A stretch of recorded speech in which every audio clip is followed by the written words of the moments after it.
Hey, beloved, welcome to another chapter of the Book of Sean. Thank you for tuning in. It's good to see you. I got a great show for you tonight. We're going to have some fun. We're going to feel. We're going to laugh. We might even cry because, sometimes we get to crying around here. I got some headlines for you. My dear sister, Dakia Anderson, is here, and she has a story about her journey in the pandemic, one that I think a lot of us can relate to, and the effects, because we've all been affected. I said we've all been affected. We've all been changed. And certainly that's true for her. It's true for all of us, really. We're going to talk about that. We're going to do some Ask Dr. Sean. We got a lot going on, people. So, get comfortable. Sit down in that chair. And let's get started right now. Play the bumper, Hiley. So you people know, if you watch this show, you know that I cannot resist the opportunity to talk about how trashy and sleazy Donald Trump is. I feel like it's my moral obligation to do Donald Trump stories about how horrible he is. Look at him with his terrible self. Anyway, so apparently Donald Trump, through his political group, sent out emails to small donors asking them to give money, and they would be entered into a contest to have, as it were, dinner and to spend time in a hotel with him. And the deal was, if you sent them money, you'd be entered into a contest. I guess it was a raffle or something, and you could put up in this nice hotel and they would fly you in. And guess what happened? Nobody won the contest. There probably was no contest, people. Let's just be honest. There probably was no damn contest at all. Nobody won the contest. Nobody got flown out. Nobody got put up in a nice hotel. Donald Trump didn't meet with any small donors. This is after people sent them his money, their money rather. They sent Donald Trump their money, and there was no winner because there probably was no contest. Okay? You hear this? You silly rabbits. Oh, my God. Oh, and it's not that Donald Trump didn't meet with people, because he did meet with people at the time of the supposed contest. But he met with big donors, people who write big checks. He had meetings with them. All the little people who sent them money trying to win an opportunity to have dinner with him, they didn't hear hide nor tell from Donald Trump, and he didn't meet with none of them, because Donald Trump doesn't care about you people. Huh? He cares about people that write big checks. And here you are sending this man your rent money. Let me give some advice. Pay your car insurance. Don't send your money to Donald Trump. Okay? Because he don't care. And listen, I say this all the time, and I'm going to say it tonight, and I'm going to say it till I turn blue in the face, okay? As dark as I am, I'm going to say it till I turn blue in the face. And here it is. How many times does somebody have to lie to you in order for you to believe that they're a liar? How many times does somebody have to do something in order for you to decide that what they've done is enough? I mean, how many times do I have to roll over you with my car? How many times do I have to just roll my car over you before you realize that I'm trying to hurt you with my car? How many times? Shouldn't one be enough? If I hit you with my car, shouldn't one time be enough? This man has lied to everybody. He's lied to Congress, he's lied to banks, he's lied to the American people, and now he's lied to his own supporters, and y'all are still sending him money. Still sending the man money. Oh, my God. Listen, this is a serious question.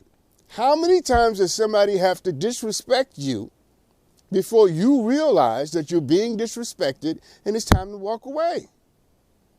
My best advice to everybody watching right now is the first time somebody gives you a searing experience of outright, unmitigated disrespect, that's the moment you should probably say, I know what you're capable of, and I know this won't be the last time.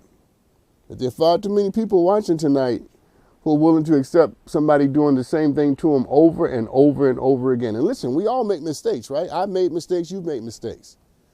But a lie is not a mistake. You understand that? A lie is not a mistake. A lie is an intentional act. So if I lied to you, that wasn't a mistake. I meant to do it. Because that's the nature of a lie. Let's move on. All right. Let's talk about COVID. So listen, my guest tonight, part of what I'm going to talk to Dakia about is her journey with this horrible, horrible virus and how her life has been impacted by it.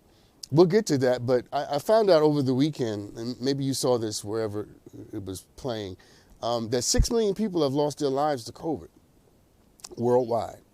6 million people have lost their lives to COVID worldwide. 6 million funerals, 6 million families suffering, 6 million stories of pain, 6 million lives lost.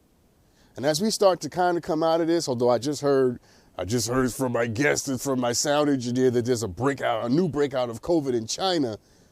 As we start to come out of this, I think it's important that we remember that there's a staggering amount of people whose lives will never be the same.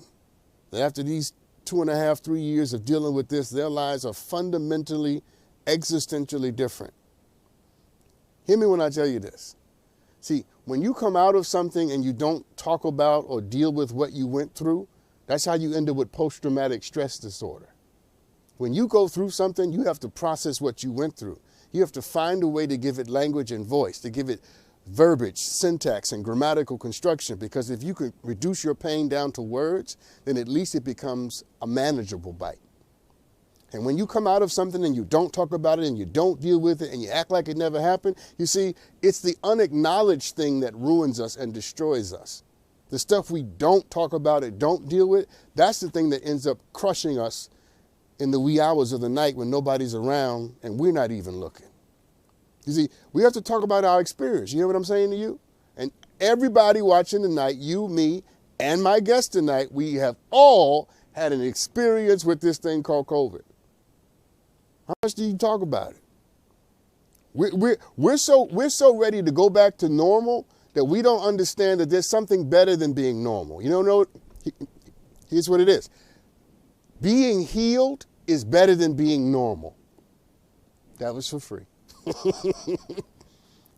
Stop trying to be normal. Stop trying to rush back to what you were doing before and be better than what you were before. It's great to have normal, but it's better to be healed. And I would much rather be healed than be normal any day. Not to mention the fact that for a lot of us, our lives weren't so wonderful before COVID came along. When it's all said and done, none of us are the same. And I want to encourage, and I'm going to encourage my guests to do this tonight, is to tell your COVID story. Tell your COVID story. But when you tell your COVID story, tell the whole story. Don't just tell the parts of the story that make you a victim. Tell the parts of the story that make you a survivor, because that's what you are. And whether you know it or not, all the gratitude and all the power and all the empowerment that you need for the next level of your life is probably hiding in your COVID story. I think that we should all sit around and listen and hear each other's stories. And maybe by the time we're done telling our stories to each other, normal won't be enough. We'll actually decide that we want to be healed. All right, let's do another one. Let's talk about Russia. How can we not talk about Russia when that's the only thing the media wants to talk about is Russia? All right? So, if you watch the news, you guys will notice one of the narratives coming out of the Ukrainian war with Russia is that Russia apparently isn't doing as well as they might hope. In fact, certain military professionals have said that the way the Russians have waged this campaign is shockingly, they say, incompetent. That Russia has been shockingly incompetent with its execution of this war, okay? Which, of course, doesn't mean that Russia is not going to take the Ukrainian capital, doesn't mean it's not going to take Ukraine, but it means that Russia has exposed a weakness that most other countries didn't know it had, okay? So the Russian campaign has not been what Russia thought it would be, and because it's kind of taken as long as it's taken, and because Russia doesn't have fuel for its trucks or food for its soldiers, or some of its soldiers have actually walked away, people are starting to realize that maybe Russia wasn't as strong and as ready and as militarily great as we thought it were. And I couldn't wait to give you this story because I got something that's going to bless your life. You ready for this? Vladimir Putin has made a classic mistake that a lot of human beings make. And the mistake that he made was he started to believe his own lies to the degree that he stopped believing that he had any weaknesses. And when you start believing your own lies and you start believing that you don't have any weaknesses, you end up going too far and doing too much and exposing yourself and making yourself vulnerable and allowing people to see things that you should keep to yourself. Huh? Here's my advice. Don't expose your weaknesses to other people. People don't need to know what your vulnerabilities are, because some people will come after you and they will take your whole situation when they finally know that you're not as strong as they thought you were. You don't want people to know that you're not as strong as they think you are. You follow what I'm saying? That's your business. Keep your weaknesses. Let that be your business. And what happens is that most people run out and they attempt to do something that exposes their vulnerabilities, and now people know what you should have kept to yourself. In politics, there are three kinds of power. You ready? There's money, there's ultimately people, and there's guns. There are three kinds of power. If you got guns, if you got money, or if you have people, then you have power. Vladimir Putin is showing the world that while he may have guns, he ain't got no fuel or no food, which means he's not keeping his people. I've talked to friends of mine who are social media people, and they social media, and now they want to run for politics. And I say to them, just because you got 1 million followers on social media doesn't mean you have a base. Don't stick your neck out there and run for office and get less than 1% of the vote, and then people will know you really don't have a base. Maybe you should stay in your lane and keep your vulnerabilities to yourself. Here's all I'm really trying to say. Sometimes it's better for people not to know that you're stupid than for you to open your mouth and remove all doubts. And sometimes it's better for people to think that you are as strong as you appear than for you to go step out there and do something, and then people know that you don't have the strength that they thought you had. Yeah. Keep some things to yourself. Otherwise, you'll expose yourself in places and in front of people who would love to take your life. All right, let me do my last one before I bring up my guest. Let's talk about Saudi Arabia. Did you hear about this, Steve-O? 81 people were, on Saturday, 81 people were publicly executed in Saudi Arabia. I don't know why I'm laughing, because that's really not funny. But 81 people were killed in Saudi Arabia. It is the largest mass execution in the history of the world. 81 people. It's a lot of people. It's a lot of people lost their lives in Saudi Arabia publicly on Saturday. But here's what most people miss about everything that happened in Saudi Arabia on Saturday. Here it is. 81 people lost their lives because they were executed for committing a crime in Saudi Arabia. And all 81 people knew before they committed that crime that if you commit this crime, you could be publicly executed in Saudi Arabia. And guess what they still did? They committed the crime. How do you explain that? How do you explain the fact that everybody who committed the crime in Saudi Arabia and died on Saturday knew before they were executed that if you commit this crime, we will publicly execute you, and yet they did it anyway? And it just goes to show you that just because you ratchet up the punishment doesn't mean you lower the crime. You follow what I'm saying? Now, we can get into a whole conversation about why that's the case, but I'm just telling you, and I'm not one of those people who don't believe that you should punish crime. I think you should punish crime. Here it is. If you attack my mama, if you hurt my mama, I want you publicly executed in Saudi Arabia with a sword.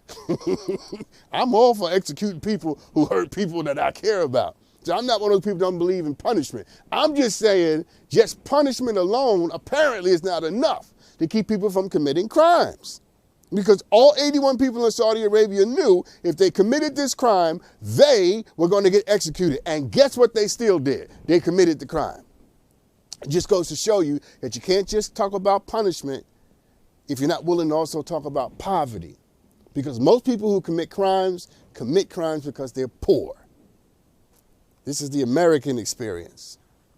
When it's all said and done, brothers and sisters, we live in a country that wants to ratchet up the punishment, but doesn't want to deal with the initial causes and the originations of why people feel desperate enough to do things that would get them in trouble.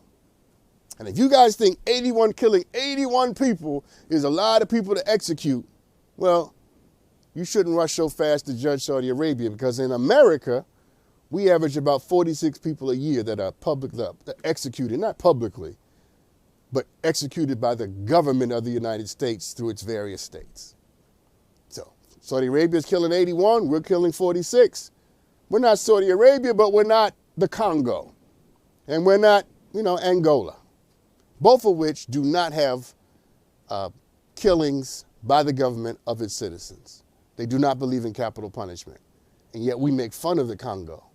And they appear to be far, far better on the issue of capital punishment than we are.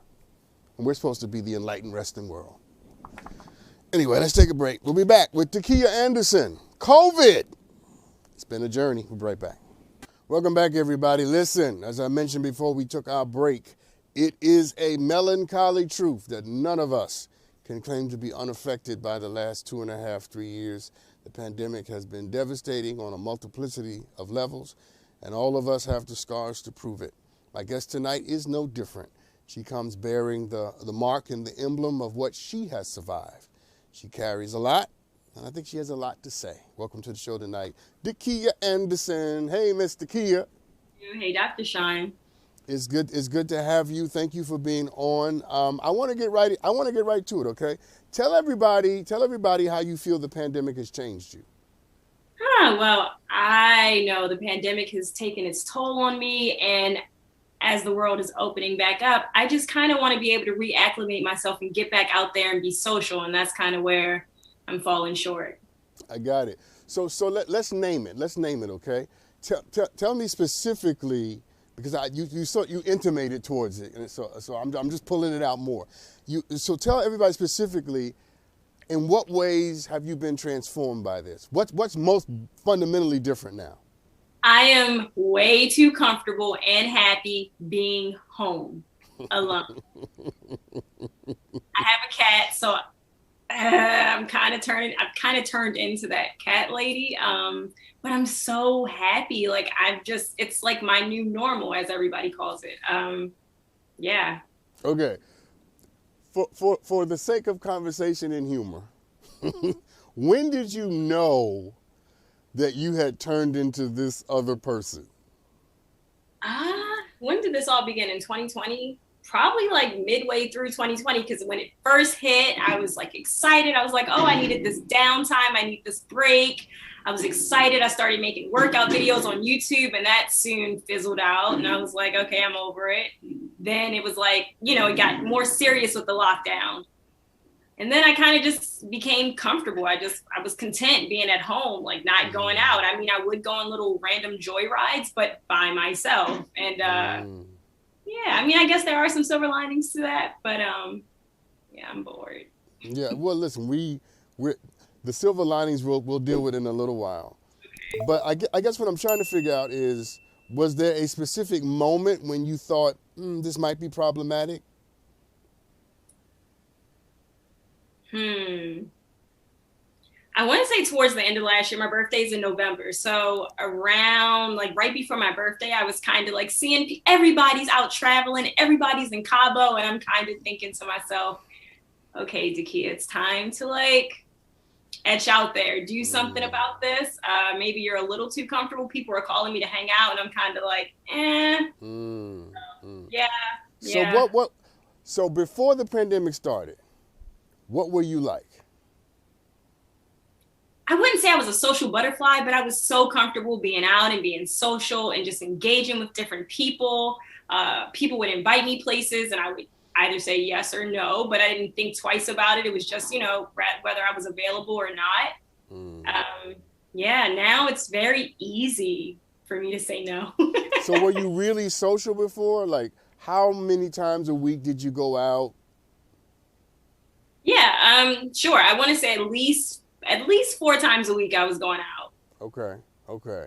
And now it's no times a week. Now it's like very far and few in between. And it's like a must do is the reason that I'm stepping outside. Okay, so here's the real question. As you see it, which version of you is better?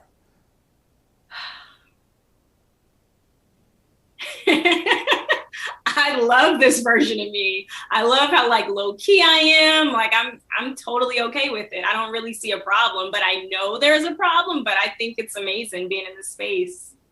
Okay, so name the problem. What's the problem as you see it? Like I should engage with people and like hang out with my friends and be social, and they're lifting the mask mandate. I should like go out more. Like obviously there's a change, but I'm so comfortable. So that's the issue. Okay. And I have friends telling me also, like, Takia, come out. See, I'm kind of torn with this with you because I sense from you, that you are really comfortable, you're at peace, you really love and like the way your life is right now. And I'm trying to figure out, that's why I asked you the question. So what's the drawback if you are in love with yourself and in love with how you're doing what you're doing, and if you're getting that sense of peace and confidence from it, what's the drawback? Except that I'm gonna answer my own question. Except that yes, being social is important and all of that. So here's the part of the interview where I'm gonna practice what I preach. Okay. Tell me your COVID story.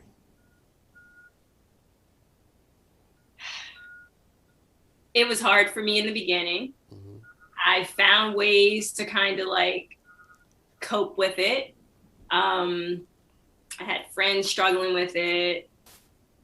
It kind of made me feel a little more like reclusive. Like I kind of didn't want to be out and about and be social. I also kind of limited my time on my cell phone. I disconnected from all social media. I've been off of that for like months now.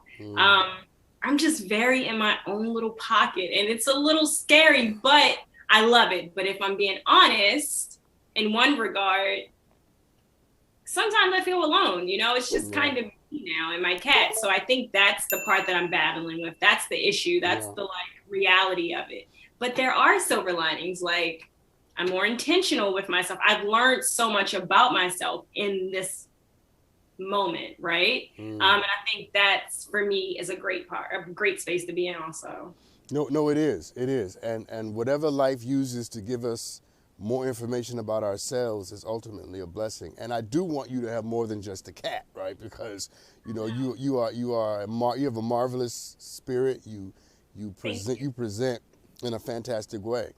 But let's go back to the COVID journey and story, because I'm gonna practice what I preach. I'm telling you, all the power you need, all the confidence you deserve is in the COVID story. So, did you lose anybody? Yes. My friend's mother passed from COVID, and I had a couple of other friends that lost people. So just, you know, kind of helping them kind of cope through and empathizing. Yeah. And if I said to you tonight that you are having come through this 2.5, 3 years, that you are a survivor, what does that mean to you? It means that I've overcome. It means that I have sustained this time and I'm stronger because of it. Mentally, it's been a battle, but I feel much stronger mentally, actually. So I'm glad you mentioned that, because I wanted to ask you about your mental health. How would you label or just sort of articulate your mental health right now? So to be honest, Dr. Sean, if I can mention, I feel like prior to COVID, my mental health was a little more kind of all over the place. I was trying to figure it out and like, I don't know, just define it. But now that I've had all this time with myself to kind of grow and learn myself even more, I feel more stable mentally.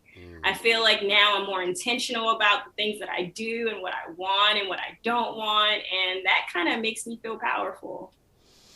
Yeah, see, that's the thing about you that's so, I'm torn, because you are in a centering moment, which I think is a powerful thing. And it almost makes me wonder, who were the people you were connecting with before, and what was the level of your social life before?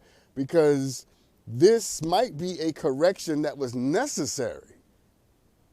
Yes, I concur 100%. I agree. But now that I've gotten this mental stability, I'm in this space, how do I get out to Got it. Okay. People, right? So you're ready to go back out. You're saying I need something that's going to help me break my addiction to just doing what I'm doing. Got it? Yes, absolutely. Okay, all right. And I'm the man to help you for this. So let's begin with this, because I have this idea of what's called a storm strategy. And what happens is sometimes life, God, whatever you believe in, will give you a strategy. And that strategy is for the storm. That strategy is to get you through the storm. But what people often do is they take a storm strategy and they turn it into a lifestyle. And that's when we get in trouble. Does that make sense? Absolutely. And I think that's what it's become for me. It's become a lifestyle. Yes. I saw your face change and your body language change when I said that. What were you feeling or thinking when I said that? Because I've never even processed it like that. But I guess it makes sense. I've never processed it that way, but that makes complete sense. It's kind of, yeah, like my survival has become my way of life. If that makes sense. It does. Right? No, Yeah. it absolutely does. So let's use a biblical sort of example for a second. And I don't know if you're into any of that, but I'm gonna use it anyway. Sure. So we've all heard the story of Noah and the flood in the boat, right? Okay. So Noah got the boat and the boat was for the flood, right? But when the flood was over and the waters receded, finish the thought. And what? We just stay living on this boat. We all stay cramped on this boat. Exactly. You can't. What good is the boat if the water is gone? Yes, exactly. Right. And so I'm saying to you, and I love your energy. I love your heart. I love how you manifest, how you present. And I'm saying to you, let's tie it back to your COVID situation, your COVID journey. That you've lost people, you've seen people struggle and go through it. You went through it, right? Trying to just hold on to your own mental health and your own sense of confidence, right? And yet you've come out of that as a survivor. You've come out of that as a different person, a person that's been evolved, a person that's been affected. And I'm saying to you, trust the person that came out of it. Trust Dakia, the new Dakia. Trust her because she is strong enough, capable enough. Listen, if Dakia can come through a pandemic and still be smiling, then she can go to a club or a bar or go out to dinner with people and not have it ruin who she is. Yes. You say yes, but say more. When I say that, how does that strike you? Yes, Dr. Sean, I agree wholeheartedly. It's just because of this, I've learned that now moving forward, I want to be much more intentional about the decisions that I make about who I'm going with, where I'm going, how I'm going. I just need everything to like add up at this point. I just feel like time is just valuable. So I just don't want to waste time anymore. I feel like before I was just kind of floating and living, but now I just don't want to waste time. I want things to be specific. I've learned that. Listen, that's absolutely perfect. Okay. I'm not suggesting, nor are you suggesting either, that you just run out and just go out to every club you can think of and have dinner with everybody. Yes. Maybe, and I got to take a break after this, maybe the difference this time is you are more judicious. You are more adjudicating on who you spend your time with and where you go. Whereas before, you may have been a little more open, a little more, ready just to mix and mingle and just have people around and feel all the energies and the vibes and all of that. Now, and that's what I meant what I just said. Trust the new Dakia. She's going to enter back into the world with a different intention, with a different set of boundaries, with a different expectation. And some of the people who you connected with before, you may not have the bandwidth for them now. You may decide, I can't deal with that. Listen, let's take this break because when we come back, I'm going to give you some strategies for doing this, all right? All right. We'll be right back. And you listen, everybody needs a strategy for going into a new season of their lives. She needs one, you need one, I need one, and I got one for you. We'll be right back. Dakia, I just want to ask this question just to make sure that I've covered it. So you don't feel like you're suffering from any kind of social anxiety disorders or anything, right? No, I don't think so, Dr. Sean. Okay. I just wanted to ask because I think it's important that people understand there's a big difference from being hesitant to go back out than from generally suffering from a social anxiety disorder. Okay. So in which case, by the way, for people who may be suffering from that, that's when you need to get counseling. That's when you need to get to a therapist. That's when you need to be in a process that can walk you through how to sort of re-engage the world. With you, it's different. With you, it's different, Baltimore. And let me tell you why I think it's different. It's because I think you've grown. I think you have grown. Yes, yeah. I think you've grown. I think you found your wings. I think you found your center. I think, now I don't know, but I'm gonna say it because that's just what I want to say. I think before, you know, you were free with your time, free with your energy, free with your spirit, free with your vibration. Go ahead, help me. To go along, Dr. Sean, I felt like I was chasing something. That's good. Right? Yes. Right? Yes, that's it. Yes, you said it better than me. Now, talk. Yes, because the sense I get is that you realize that whatever you were chasing, it's already in there, and whatever you thought people had, they didn't have it no way. Yeah. And that's what makes you so complicated, because I love the fact that you're in that space.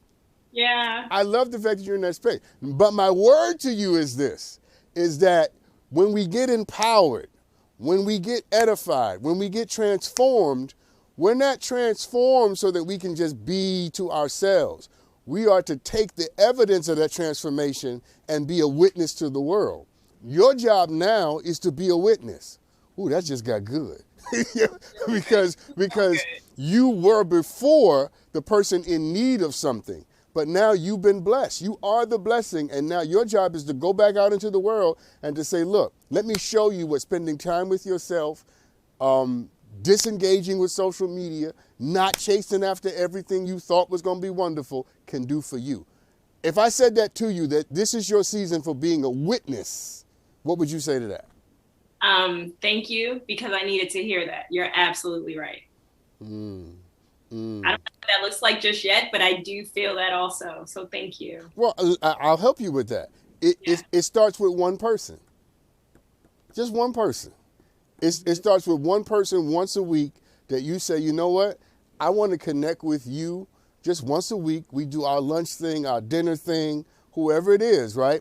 And that's how it begins. It begins with you just intentionally having to make time, having to get in the car, right? Having to leave the house. If I said that, how would you respond? This face, I'm like, it sounds good. It sounds right. Yeah, that's how I respond. That's as far as it goes. Because you don't want what? I just don't want to be attached to so many energies again. I feel I'm just so content with who I am and where I am, and just this space. It's just hard to like open myself back up. I just had an aha moment myself. Okay. You ready for this? Yes. Because the only way you know that you really are the person you think you are right now, you know where I'm going, right? It's for you to be around other people. Yes. it's not real if you only can do it in practice. You're right. and being at home is practice. You feel me? Yes, absolutely. Respond to that. You're so right. So what am I afraid of? Like if I'm gonna talk it, then go be about it, right? Yeah. Listen, and that it comes back to what I said to you in the beginning. Trust the Dakia that you are now. Yes. If you are grounded and rooted and centered, you can be around somebody else's energy and not bring it home. Just because I'm around your energy, don't mean you get in the car with me when I've left. You know what I'm saying? True. So let's okay. Here's my challenge to you.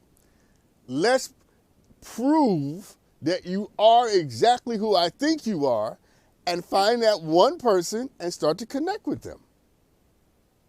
Okay. But there's anxiety. Even the thought of that, there's like a buildup of anxiety. Like, what does that mean? It means that's not social anxiety, right? I don't know what it's not social anxiety. It's just like the effort of like I can put myself together and sit here. It's cool. I'm so cool with it. It's like I'm hiding behind the camera, right? But yeah. Okay. Well, it may be a little bit of social anxiety disorder. It may be a little bit. It's okay. It's totally fine. And it's also normal that we would develop it after being in isolation so long, right? Yes. So maybe you might want to just have a conversation, another conversation, right? A longer conversation with some health professionals to sort of see if you're sort of struggling with that. Because my concern is that your rational mind can hear everything that I'm saying, Yes. and agree with everything I'm saying. And yet at the emotional level, there's resistance, there's a pushback, right? And that tension says to me that it may be a little more than you think it is. You're probably right. Yeah. It has to be more there, but I just don't know what. Like, I don't know. Yeah. Maybe talking to somebody to dig deeper to figure out like where this is coming from. Maybe it's something that's been there and then COVID just kind of heightened it. And then I've kind of, but I've grown. Yeah. I don't see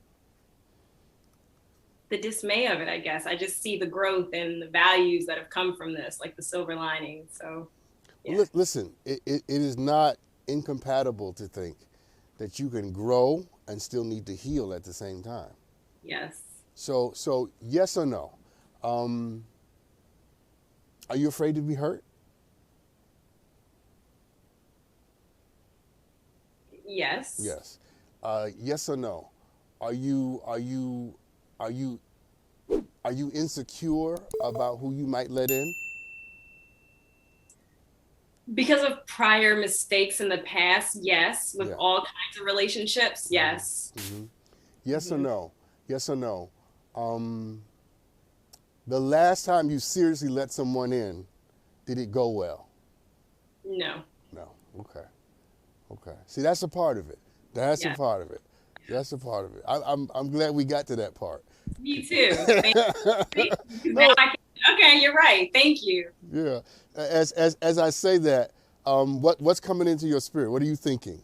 It makes me feel like that's why I focused on in this time on being intentional and having better boundaries. And I've tuned into myself because I'm very giving. I'm very open. I share a lot of myself and whatever I have with others, and people take advantage of that. And so that kind of brings some clarity to why in my season of quarantine, I've chosen to focus on those specific things. Got it.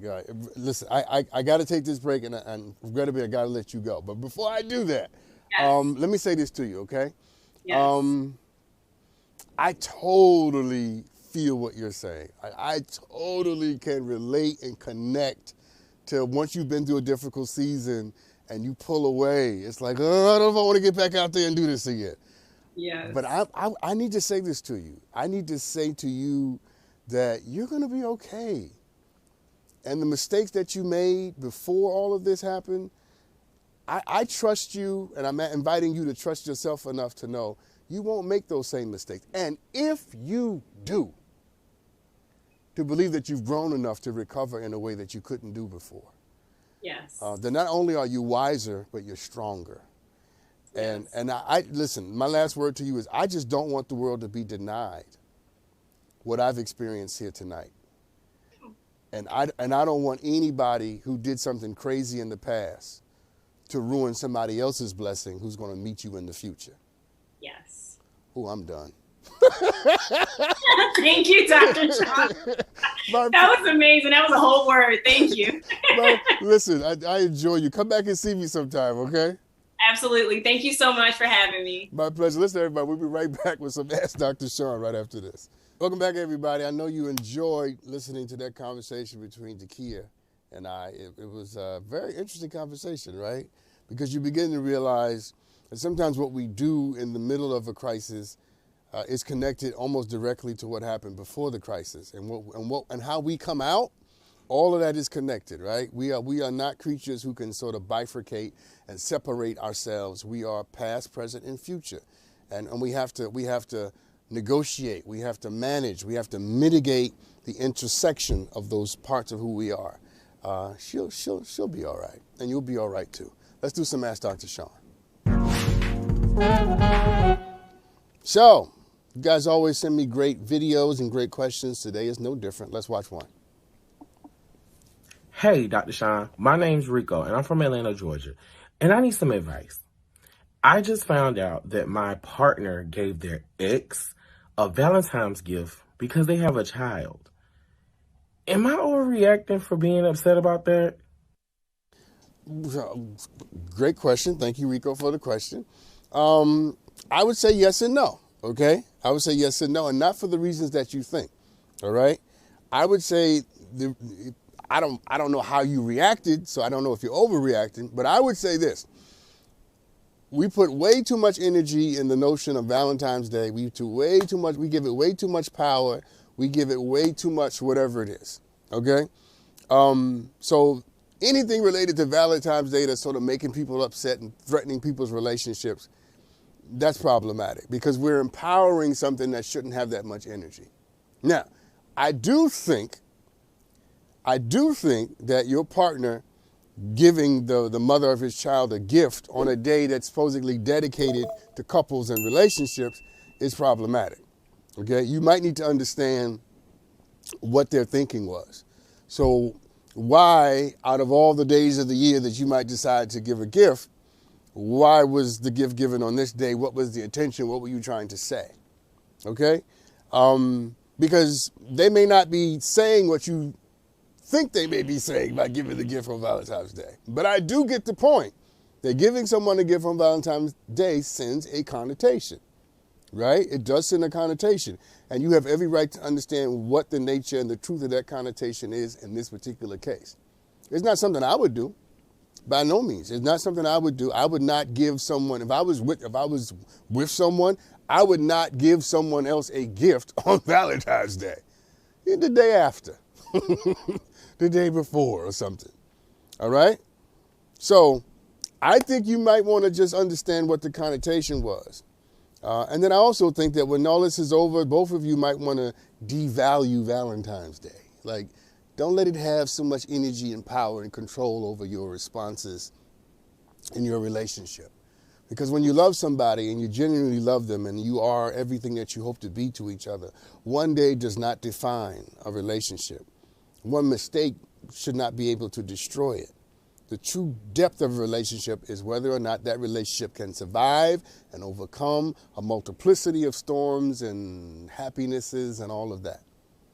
So I think you deserve to know, but I also think you deserve to realize that what you have is bigger than the giving of any one gift to any one person on any one day.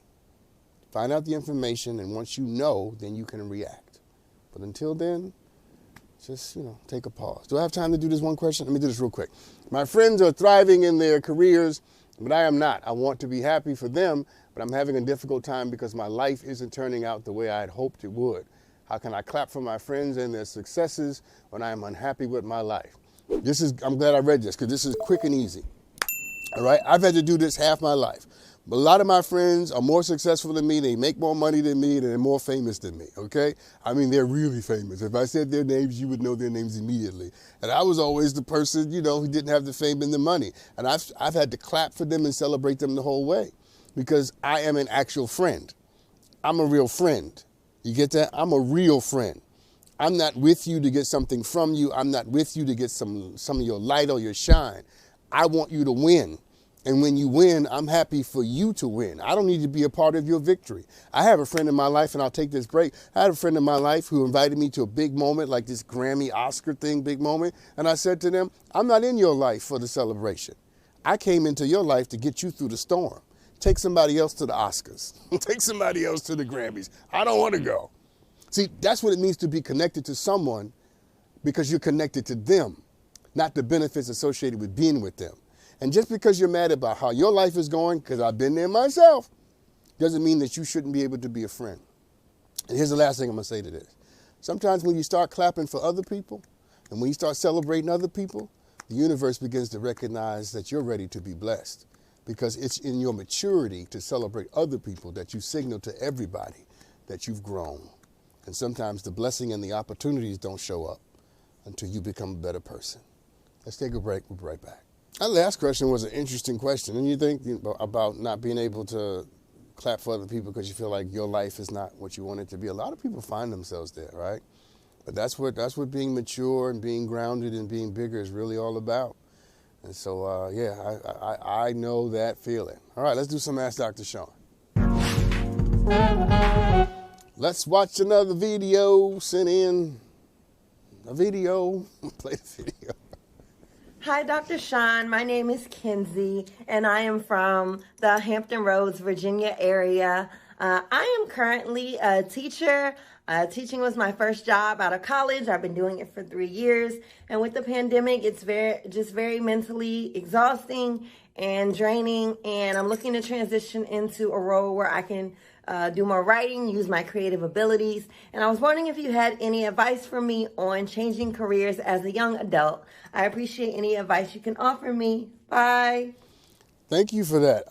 Great question. A lot of people are changing careers, right? A lot of people have gone into other areas and pursued other things that might enliven them and make them feel good about their lives and their journeys and hopefully give them success. Here's my advice to everyone who wants to do something different, and that is this. Do it. Do it. Start to lay the groundwork and put down the breadcrumbs that allow you to sort of pick up the life that you want. At some point, talking about it and thinking about it is not a sufficient proxy for what it is you deserve. Because when you know that you deserve something and you know that you really want to try something, the only way to get it out your spirit and to know if it's really for you, meant for your success and not for evil, is for you to do it. My advice to you is to find a way right now to begin to activate that gift. Maybe not at the level that you'd like to do it, right? Because maybe you'd like to do it full time and that's the only thing that you do. But find out how you can activate that gift, use that gift right now. So if you're a writer, you should be writing, whether anybody reads it or not, whether it gets published or not. If you're a singer, then you should be singing. If you're a producer, you should be making beats. If you're a cinematographer, you should be producing videos, even if it's a video of the wind blowing a piece of paper around down the street. If it's what you do, then you should be doing it. And you should not have to be paid or have to be celebrated or need to post it on social media to get 10,000 likes in order to encourage you to do it. The real test of whether or not you were born to do this is, are you doing it now? Right now. You follow me? And once you start to activate and light those fires, then the opportunities will come to you. People will knock on your door because you will signal to the universe and to everything out there that's bigger and greater than you that this is really who you are. It may not sound like real complicated advice that I'm giving you, but it's the best advice anybody's giving you all day. Because I'm telling you, don't wait. Don't wait to write it. Don't wait to say it. Don't wait to think it. Don't wait to create it. You should be creating right now. With the state of the world right now, I should say rather, we need as many artists as we possibly can to produce art about the nature of the world, the history of the world, and the future of the world notwithstanding. We need your art. We need what you have to say. And this is the time for people who are articulate, who are eloquent in the well-crafting words and music or whatever your artistic expressions are. We need you to give it to the world. So do it. You hear me? And whether you get a career out of it, or an Oscar out of it, or an Emmy, or a Nobel Prize, whatever. The purpose of art is that the artist is the one who decides in herself that she would die if she couldn't create it.